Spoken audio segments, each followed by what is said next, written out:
শালা মুখ বলে চাল বরকত রে ঠগায় 90,000 টাকা নিছি ফোনও নিয়ে এলাম টাকাও দিয়ে এলাম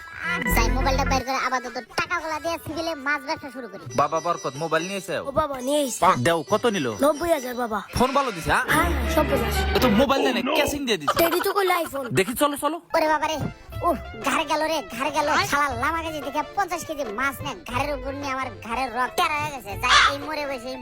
দেখি কয়টা কাস্টমার টাকা মাছ করে বিক্রি করতে পারি না তাহলে একটু বোঝাটা হালকা হবে শালার বাট করে না করলে বুঝতেই পারতাম না হালাল পথে টাকা ইনকাম করে এত কঠিন যাই হোক কাস্টমারটা কি বড় ভাই মাছ নেবেন কি মাছ ভাই বোয়াল মাছ আছে ভাই না ভাই বোল মাছ খাই না না খেলে 10 হাত দূরে যান ভাই মাছ নেন কড়ালপুর বিলের বড় বোয়াল মাছ আছে ওজন কতখানি হইব ভাই? 2.5 কেজি আছে 1000 দেন ভালো হইলো ভাই, বোয়াল মাছ আমি খুঁজতেছি। এক দুটা মাছ বিক্রি করে কিছু হবে না আবাসিক এলাকার দিকে এই যে কিসমত রে এই শালাকে দিবে একদম মরফরা ওরে ভাই মাফ করে ভুলে গেছে জীবনে এই ধরনের ভাই অন্যায় করতে হবে আর প্রতারণা করব না তাড়াতাড়ি ভাই